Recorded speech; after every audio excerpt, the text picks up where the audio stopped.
Mes aînés, écoutez bien. Quand le pouvoir descend sous la terre, il ne fuit pas, il se fortifie. Imaginez une base souterraine cachée sous les collines du Sahel où les drones guettent dans l'ombre et où les missiles prennent forme dans le silence. Une base qui ne vit pas seulement pour défendre, mais pour projeter la puissance. Nous sommes au Burkina Faso, cette terre de courage et de défi, où Ibrahim Traoré trace une voie que beaucoup pensaient impossible. Ce que vous allez découvrir dans cette vidéo, ce n'est pas une rumeur, c'est une possible alliance militaire avec la Russie et l'Iran pour développer un arsenal discret sous terre. UAV furtif, missiles à longue portée, centre de commandement caché. C'est une révolution militaire camouflée, une mutation stratégique pour un pays en quête de souveraineté. Ce n'est pas une simple fortification, c'est un pari sur l'avenir. Abonnez-vous maintenant pour comprendre non seulement ce qu'on nous cache, mais quoi l'année, mais ce que cela signifie pour le Sahel et au-delà. Si cette base existe vraiment, elle pourrait changer la donne militaire, pour le meilleur ou pour le pire. Ils ont creusé en silence, ils ont bâti sans faire de bruit. Et aujourd'hui, ce qui dort sous la terre pourrait réveiller tout un continent. Dans les entrailles du Burkina Faso, un chantier secret aurait pris forme depuis plusieurs mois. Protégé par les roches rouges du Sahel, caché loin des satellites et des regards extérieurs, un réseau militaire souterrain serait en train d'entrer dans l'histoire. Pas un bunker, pas un simple poste de commandement, mais une usine enterrée, capable, selon plusieurs sources sécuritaires croisées et croisées, de produire jusqu'à 10 000 drones de combat par mois. Ce chiffre, à lui seul, a fait frémir les chancelleries européennes. Non pas à cause de son ampleur seulement, mais par ce qu'il symbolise. L'émergence d'une industrie de guerre africaine née sans permission, développée sans dépendance et dirigée par un homme qui n'a plus rien à perdre.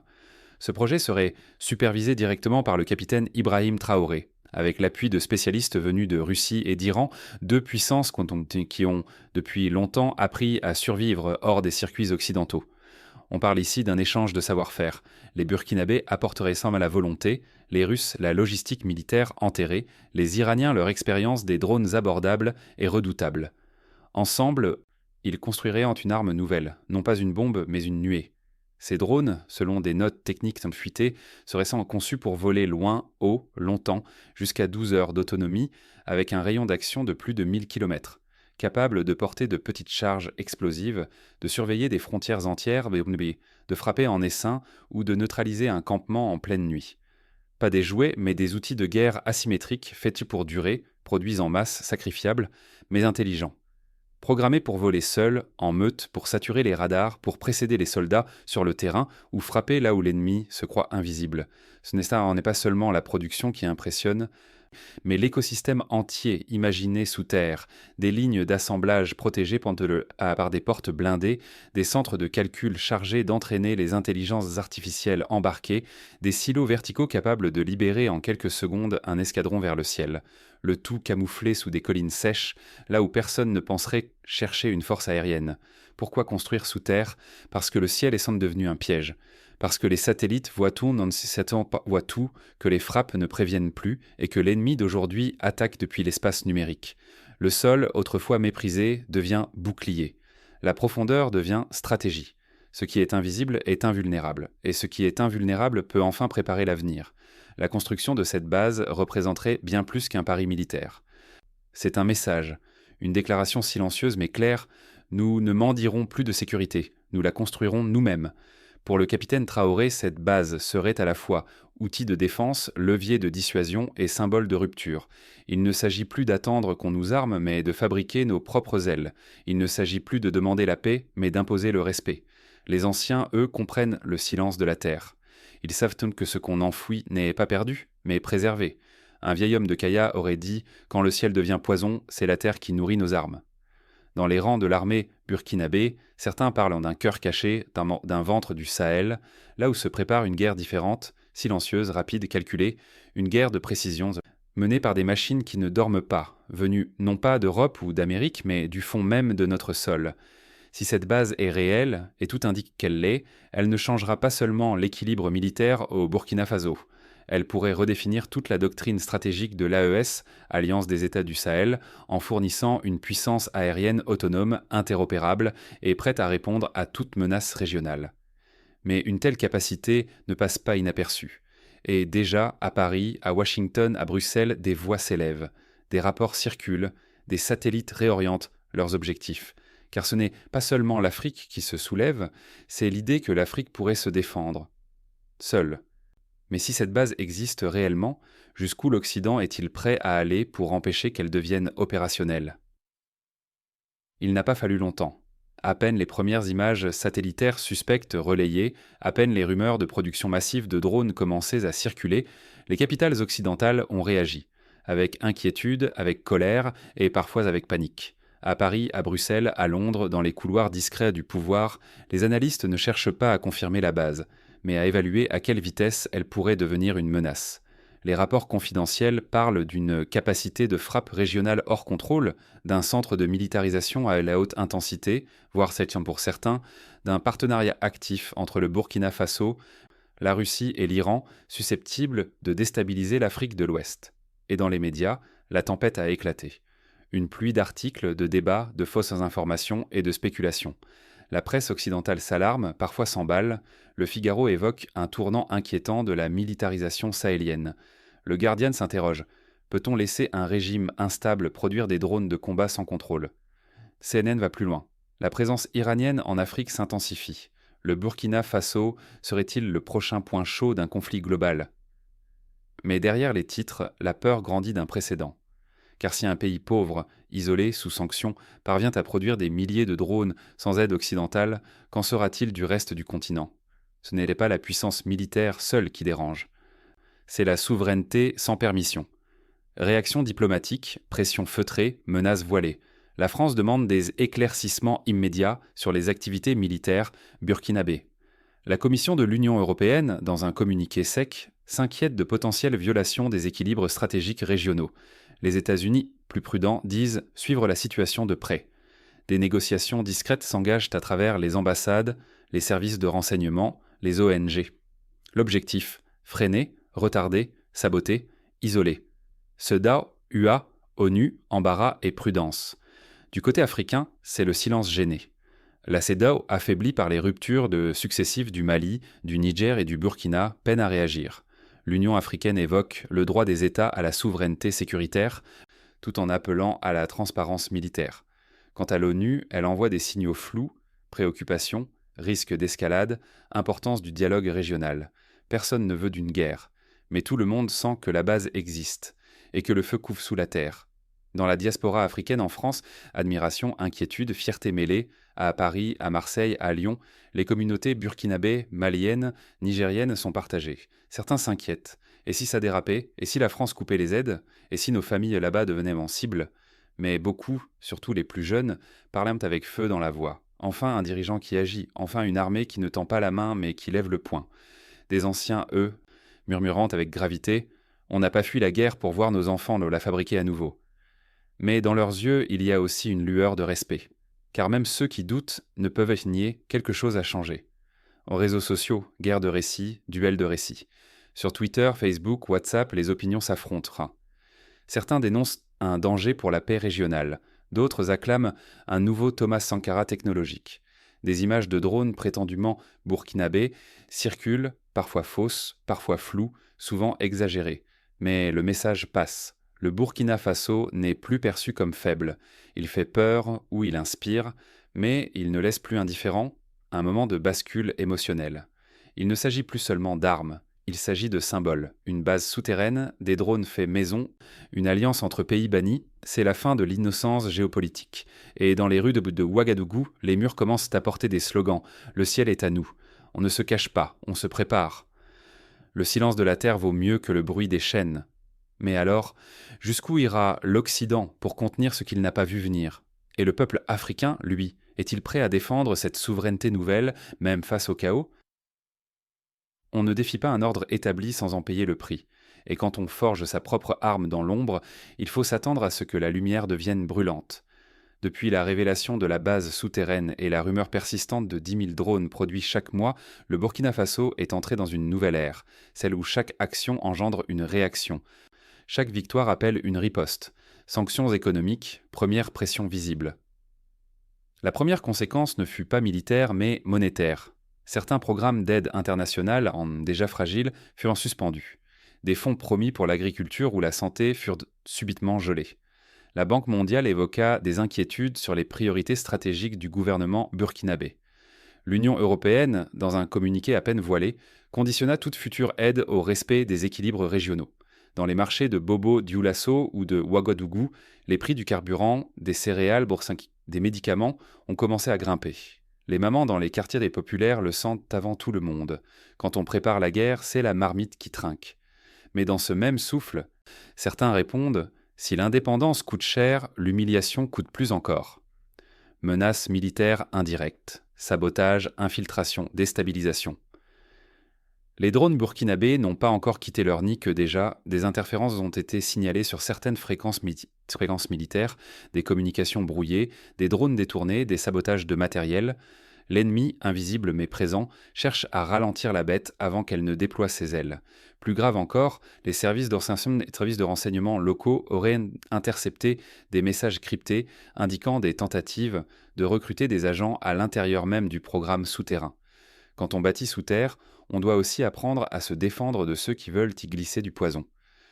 Tension interne entre fierté populaire et angoisse civile.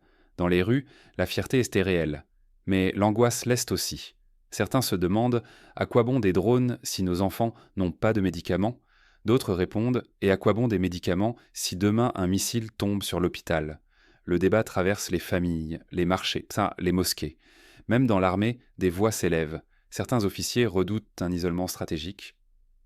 D'autres plaident pour une accélération totale du projet, convaincus que seul celui qui frappe le premier dicte la suite. Traoré, lui, reste silencieux, comme la base qu'il a fait construire. Mais dans les silences du capitaine, certains entendent des promesses, d'autres des adieux. Le poids de la propagande, entre vérité, mensonge et mémoire. À la télévision, les images se répètent. Des séquences de drones qui survoleront des dunes, des discours enflammés sur la souveraineté. Mais aussi des fakes, des montages, des intox, des vidéos truquées circulent, prétendant montrer des essais de missiles en plein désert burkinabé. Des voix étrangères infiltrent les ondes locales, diffusant la peur, le doute, la discorde. La guerre n'est pas seulement souterraine, elle est médiatique, algorithmique, émotionnelle, mais une chose est certaine, le monde entier regarde. Et ce regard, qu'il soit plein de crainte ou d'admiration, change le statut d'un peuple. Une Afrique en miroir, inspiration ou chaos. Dans d'autres pays du Sahel, des jeunes dessinent des drones sur les murs. Des graffitis apparaissent. Un drone vaut mieux qu'un discours. Des groupes armés, eux, redoublent de prudence. Certains fuient leurs bases. D'autres s'enrôlent plus nombreux, craignant une tempête métallique venue du ciel. Mais au-delà des effets immédiats, c'est la question de modèle qui divise l'Afrique. Un modèle de confrontation totale ou de reconstruction fragile, un modèle de dignité armée ou de coopération sous conditions. Et le peuple burkinabé, lui, avance sur ce fil tendu, entre gloire possible et ruine probable. Et au milieu de tout cela, la voix du peuple murmure encore: on nous a dit de tendre la main, on a appris à tendre la joue, mais aujourd'hui, nous avons tendu le bras, et ce bras porte un drone. Mais jusqu'à quand ce bras tiendra-t-il sans trembler? Et vous, que feriez-vous à la place du capitaine Traoré? Poursuivre la course au drone ou chercher un pont dans la poussière? À Paris, la nouvelle était tombée comme une rumeur de trop. Une base militaire souterraine, 10 000 drones par mois, un partenariat avec Moscou et Téhéran. Trop d'éléments pour qu'on y croie totalement. Mais trop bien alignés pour qu'on les ignore. Dans les cercles politiques français, la réaction est d'abord marquée par l'incrédulité, puis par une gêne certaine. Car la France, historiquement présente dans la région, assiste depuis 2 ans à une suite de ruptures brutales. Mali, Niger, Burkina Faso. Et cette base semble être le symbole final de cette désintégration stratégique. En France, silence politique, fièvre médiatique.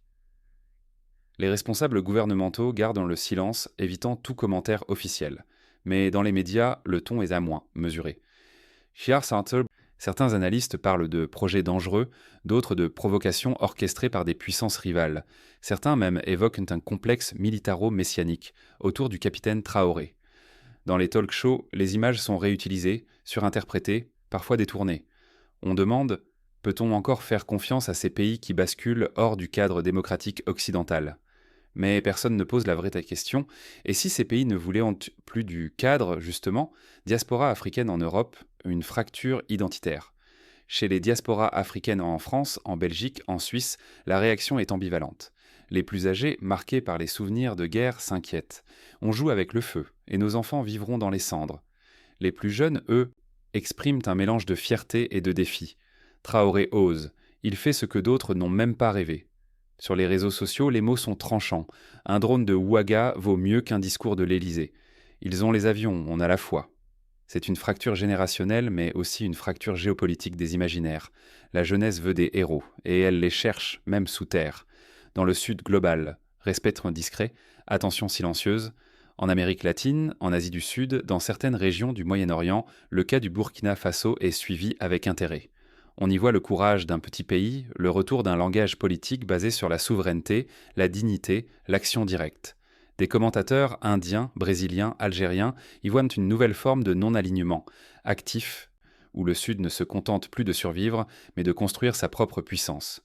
Mais cette admiration reste prudente, car l'équilibre est scène fragile, et chacun sait qu'un drone peut symboliser la liberté ou déclencher le chaos. La bataille finale se joue dans les esprits. Traoré n'est pas seulement jugé sur ses actes, mais sur l'image qu'il projette. Un capitaine jeune, silencieux, casquette vissée, port altier. Un homme que certains qualifient de résistant africain du XXIe siècle et d'autres de dirigeant populiste aux ambitions obscures. Mais entre les critiques et les éloges, une vérité s'impose. L'Afrique, aujourd'hui, n'attend plus d'être sauvée. Elle forge ses propres épées. Mais alors, dans ce monde divisé, le Burkina Faso marche-t-il vers l'autonomie réelle ou vers une confrontation inévitable? Et si la guerre des drones n'était que la surface d'une guerre bien plus ancienne, celle pour le droit d'exister librement? La voie devant nous entre abîme et ascension. Le sable n'a pas encore recouvert les traces. La poussière du chantier militaire flotte toujours dans l'air. Et déjà, le peuple se demande où cela nous mène-t-il? 3 chemins s'offrent à la nation. Le premier est celui de l'accélération totale. Produire plus de drones, militariser davantage, s'allier plus fortement avec Moscou ou Téhéran, renforcer les liens avec les États frères du Sahel, bâtir un nouveau bloc, un Sahel armé, debout, sans compromis. Mais ce chemin est étroit. Il mène peut-être à la souveraineté, mais au prix de l'isolement, de la guerre, de la pauvreté prolongée. Le deuxième est celui de la transparence progressive. Ouvrir certains volets du programme, dialoguer avec les instances régionales, coopérer avec d'autres puissances du Sud. Mais ce chemin exige patience, compromis et une capacité rare à ne pas se renier soi-même. C'est le sentier du funambule entre fierté nationale et nécessité diplomatique. Le troisième, enfin, est celui de la désescalade. Ralentir le projet, apaiser les tensions, négocier. Mais à quel prix? Peut-on refermer une porte que l'histoire a déjà ouverte? Et surtout, le peuple le permettra-t-il? Le poids du capitaine Ibrahim Traoré, dans cette équation, n'est pas un simple dirigeant. Il est devenu symbole, cible, espoir, obsession. Trop admiré pour être ignoré, trop isolé pour être tranquille. S'il avance trop vite, il risque l'explosion. S'il freine, il risque la trahison perçue. Il marche dans les pas de Sankara, mais les pas d'un martyr sont plus faciles à glorifier qu'à suivre. Et le peuple, que veut-il vraiment? Il veut vivre, il veut manger, il veut que ses enfants aillent à l'école sans entendre le bruit des balles. Mais il veut aussi relever la tête, ne plus quémander, ne plus attendre que d'autres écrivent sa destinée. Le peuple burkinabé est prêt à souffrir, mais pas à se soumettre. Alors il regarde la base souterraine comme un pari, un risque assumé, un rêve dangereux. La liberté n'a jamais été gratuite. Ce que Traoré propose, qu'on l'aime ou qu'on le craigne, ce n'est pas un drone ni une guerre. C'est une réponse à des décennies de mépris, de paternalisme, de dépendance. Mais entre le métal et la mémoire, il y a une autre force, la sagesse. Une voix d'ancien dit « Quand tu tiens une torche dans la nuit, ne cours pas trop vite, ou tu mettras le feu à ceux qui te suivent. » Et maintenant, le monde attend. Les puissances troubleuses se positionnent. Le ciel devient lourd. Mais une seule chose décidera de la suite, le courage de choisir non pas la guerre ou la paix, mais la dignité. Il n'y a plus de mystère. La base existe, au moins dans l'imaginaire collectif. Les drones sont réels, et la peur, elle, plane déjà. Mais au-delà des chiffres, des silos et des cartes secrètes, ce que cette histoire révèle, c'est le retour d'une question ancienne. Qui a le droit de se défendre? Qui a le droit de décider?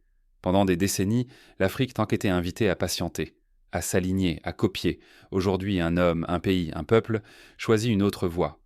Pas parfaite, pas douce, mais profonde. Traoré ne propose pas un modèle, il impose une interrogation. Et cette interrogation nous concerne tous, car si un peuple décide de prendre son sort en main, doit-on l'en empêcher?